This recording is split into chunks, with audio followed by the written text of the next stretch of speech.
keep improving. Because what does Oprah Winfrey say? Oprah Winfrey says, success. No, look under your chairs. There's absolutely nothing there today. Besides that.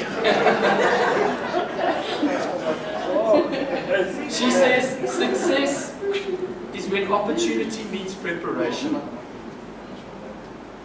How many times has opportunity come across your path? And I don't want to sit here and hear anybody say, I've never had a single opportunity come my way. Right. Were you ready to take advantage of that opportunity? That was the big measure.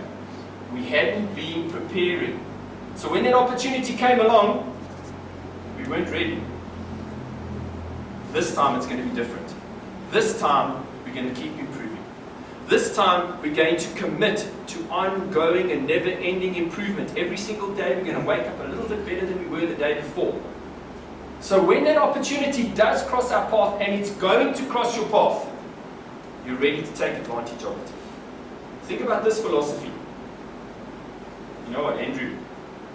If that's all Mark pays, I'm not coming to work early, and I'm not staying late. Okay? Not a chance. In fact, at 4:45, I've packed up my stuff.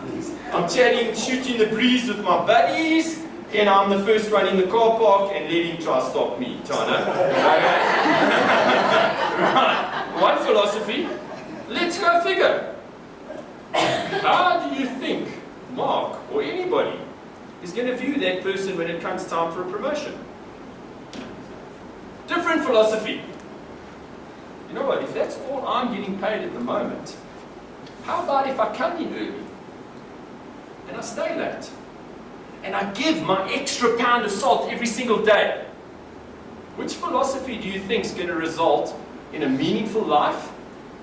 And which one do you think is going to result in a victim philosophy of, this sucks, hate my job, hate my life, what is all this nonsense about? Which one do you think you'd rather be following? Les Brown, arguably the best DJ that ever existed in the US, now one of the top international professional speakers. He gets paid $250,000 for a 1-hour talk. 1 hour. He started off as a gardener. Do you know why he wanted to be a gardener? Because the place where he was working in the garden was opposite the radio station where he wanted to work.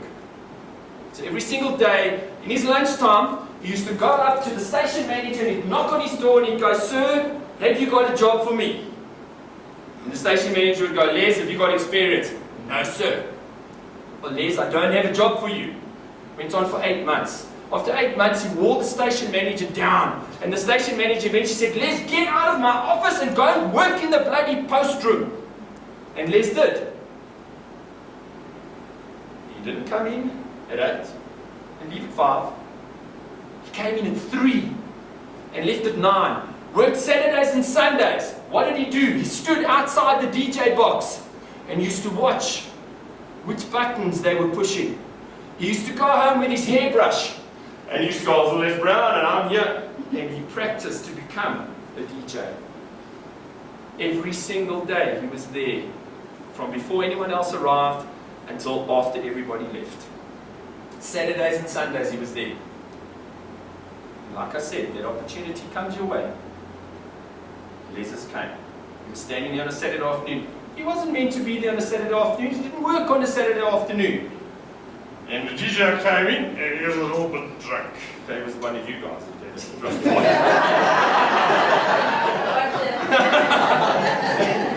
And he was sort of slurring on the air. Next thing the phone rings. It's the station manager. "Les, get on the phone and get a DJ in as quickly as you possibly can. We can't have this guy on the air." You know what Les did, eh? He picked up the phone. Do you know who he called? His mother. Oh. "Tune into the radio station. I'm going to be on in 10 minutes. 5 minutes later, the station manager's on the phone. "Les, have you found anybody?" "No, sir, I've tried really hard. I can't find, there's just nobody." "Les, can you do it?" He'd been preparing for 18 months to do it. Got into the air, The rest is history. He became the best DJ the US has ever known. Not because he was born with a silver spoon in his mouth and his father was a DJ, but because he was persistent, because he kept preparing, and when his opportunity came along, he was ready for it. Are you preparing? Are you comfortable waking up every day, going to bed at night?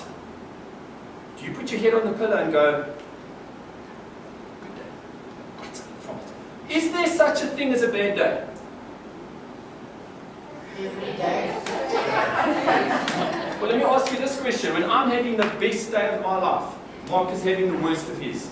So where does that concept lie? In your head. Two little boys get onto a roller coaster ride. One is an adrenaline junkie.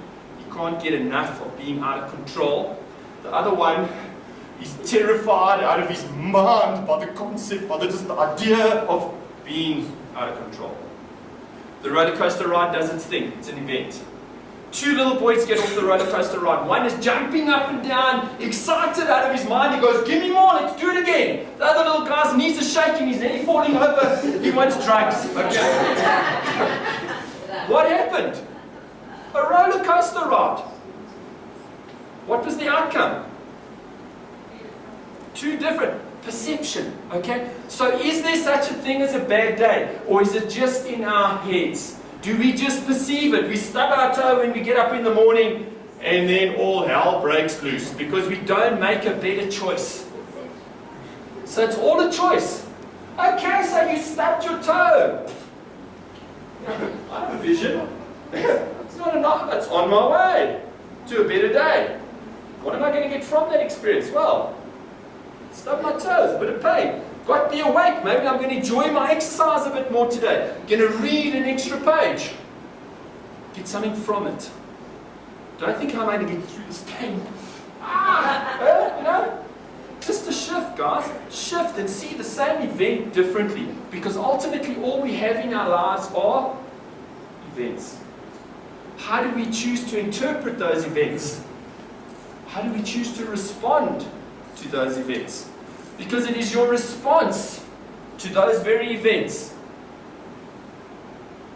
that decides how your life turns out in the future. You can choose to respond to them in a negative fashion and go, how am I going to get through this? Or you can ask this question. Is it possible to find a one-sided positive magnet? And if anybody in this room can, I will give you $1 billion. It's a physical, scientific impossibility. There is no such thing as a one-sided positive magnet. Just the same, there is no such thing as a one-sided positive life. Those challenges, those difficulties are the things that create who you become. They are the very catalysts that teach you, train you, they're your tutor. Did anybody see that movie, Wally? Where those fat little things used to sit on those little chairs, okay? There was no challenge, there was no difficulty, there was nothing to make them more. So what did they become? Little fat, round little people that wanted freedom, that wanted their spaceship to go and land on Earth so they could have choices, have challenges. Will you have all those things right now? Are you going to continue to let them overwhelm you? Are you going to continue to be a victim and go, wow, this is hard, he doesn't know my life. You know what, let him come and see my life. Okay? My life is really, really hard. Does it matter where you are? Does it matter how hard it is right now? What matters? Not where you start. That's what matters. The vision. Success is not a destination. I want you to answer this question in your own head. When you finished primary school, was it a highlight? Or was it a bit of an anticlimax? Then we went on to high school. And we counted down those days, didn't we? 40, 39. And we ticked them off. And we get to the end of school and it was we did varsity, and we couldn't wait to finish varsity so we could go to work. And it was a anticlimax. So what are we setting ourselves up for when we say this? We go, you know what, Andrew, when I get that 5 Series BMW, okay, when I get that promotion, when my children leave to go to varsity, then I'm going to be happy. Huh? Isn't that what we keep telling ourselves?